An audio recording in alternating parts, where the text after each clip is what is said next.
Welcome to Prajim Technologies. I am Venkat. This is part 6 of ASP.NET video series. In this session, we'll learn about events in the page lifecycle of an ASP.NET web application.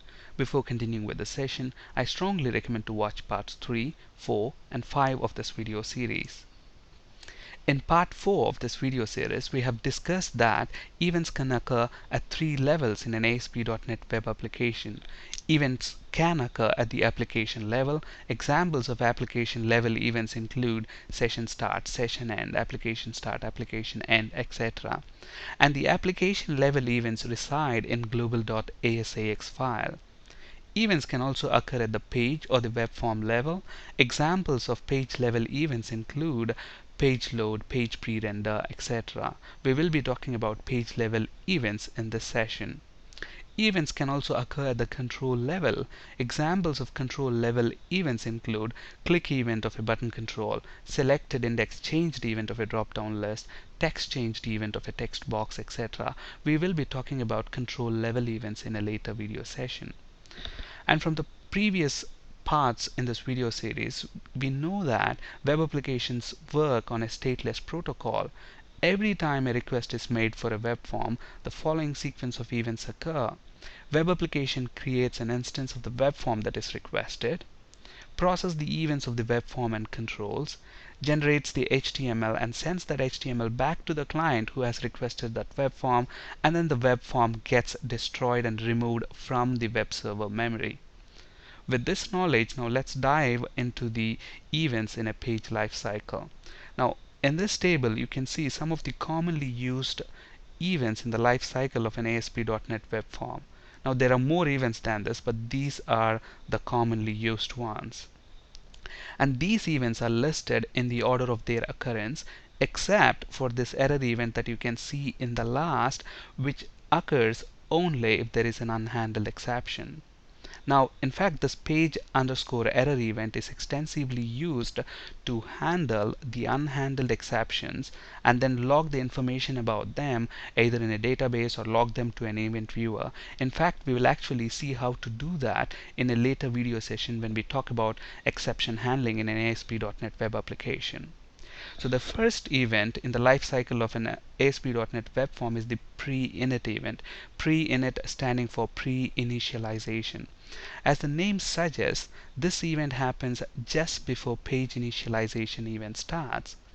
And the page properties like isPostBack, isCallback, and isCrossPage postback are set at this stage. Now, if you don't understand what these properties are, don't worry, we will be talking about them in a great detail in later video sessions.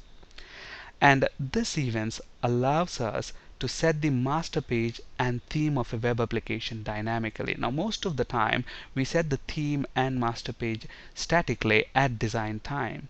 But then if you want to do that dynamically at runtime, you can do that as well using this pre-initialization event. And anytime you are working with dynamic controls, we extensively use pre-initialization event. And in fact, we will see how to work with dynamic controls in a later video session. And if you're wondering what are dynamic, what do we mean by saying, working with dynamic controls, usually, when we design a web application, at the design time, we drag and drop button and text box and any other control from the toolbox onto the web form. But if there is ever a need for us to create these controls dynamically at the runtime, then pre-initialization event can be very useful there. We will be talking about working with these dynamic controls in a later session. The next event is the init event, init standing for initialization. So page init event occurs after the init event of all the individual controls on the web form, and this is very important to keep in mind. Look at this, that you have a web form, and on the web form you can have several controls like button, text box, etc. So the init event of the web form itself occurs after the init event of all the individual controls on that web form. Okay, and we use this event to read or initialize any of these control properties.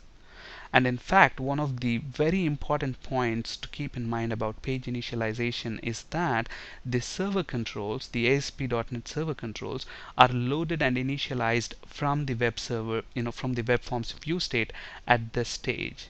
So this is one of the very common interview question as well. They could ask you in two ways. They could ask you what happens during page initialization, or when does view state restoration happens in an ASP.NET page lifecycle. So view state restoration meaning when are the controls initialized, with the web form's view state data during the page initialization state, or view state restoration happens during page init. Okay, and then the next stage is the init complete, and as the name suggests, initialization complete. So obviously this event happens immediately after page initialization. The next event is the preload event. Preload, as the name says, this event happens just before the page load event. And then obviously load event. And page load event occurs, this is again very important to keep in mind, the page load event occurs before the load event of all the individual controls on that web form. So if you remember, init event, so page initialization event occurs after the init event of all the individual controls on that web form, whereas page load event occurs before the load event of all the individual controls on the web form. So a slight difference, keep that in mind. And then control level events, so this is a slight deviation here. So until load, all these are page level events: pre-init, init, init complete, preload, load. So after all these page level events are processed, any control events that happens, for example button click, drop down list, selected index change, those control level events are processed at this stage. So after the page load event occurs, the control events like buttons click, drop down list, selected index changed, etc., they occur here. And then after the control events are processed, then load complete event happens. Okay, so this event is raised after the control events are handled.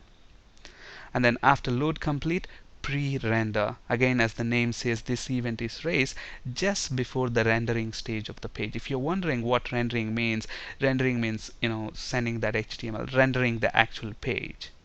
And pre-render complete, raised immediately after the pre-render event. And finally, after pre-render complete, what happens? The HTML is sent back to the client. Now the page is ready to be destroyed and discarded. That's when the unload event will be fired. Okay, so at this stage, this unload event is raised for each control and then for the page itself. Okay, at this stage, the page is unloaded from the memory. It's removed from the web server's memory, because remember, web applications work on a stateless protocol. Whenever a request is made, an instance of that web form and all the controls is created, all these events are processed, HTML is generated, send the HTML back to the client. On the web server, what should happen to the web form instance and any memory that it's consuming? It has to be unloaded from that memory, destroyed completely. Okay, and that's what happens during unload event.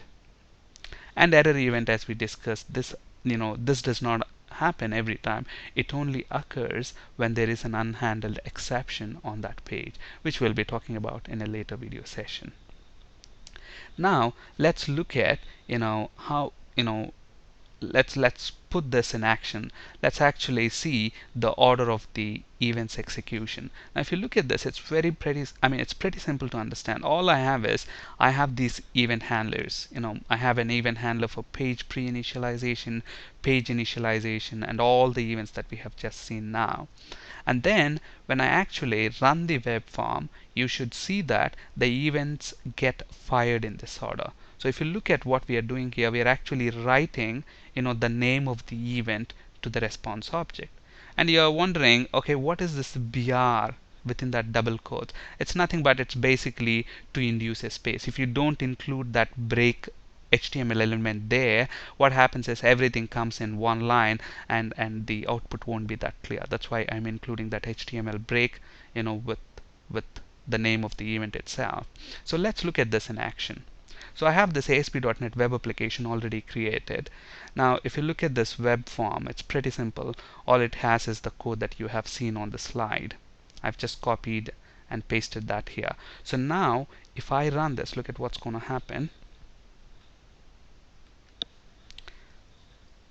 So obviously the output will be what you have seen in the slide. So page pre-init, then initialization, init complete, in that order. And now one important thing to keep in mind is that, look at this, I have intentionally commented response.write call, in page unload event handler. Now what happens if we uncomment that? Let's uncomment that. So I'm uncommenting response.write from page unload. Let's rerun this, control F5. So let's see what's going to happen. Look at this, I get an exception, system.web.http exception. It says response is not available in this context. And that makes perfect sense. Look at this, if you uncomment this line, what's going to happen? We get this error message, response is not available in this context. And that makes perfect sense because, when does unload event fired? This event is fired after actually, all the processing of the web form is done, the HTML is generated, and that HTML is completely sent, rendered and sent back to the client who requested that web form. And now this web form during the unload stage is actually ready to be destroyed and discarded. So at this point, obviously, the request and response objects will not be available, and that's what is the error message. So we have already generated the required HTML that we want to send back to the client. So during the unload process, you cannot, ask it to, send some more HTML back to the client who has requested that web form. At this stage, the web form in fact is ready to be discarded. That's why this error message makes perfect sense. Alright, that's it in this video session. On this slide you can see resources for ASP.NET C# and SQL Server interview questions. That's it for today. Thank you for listening. Have a great day.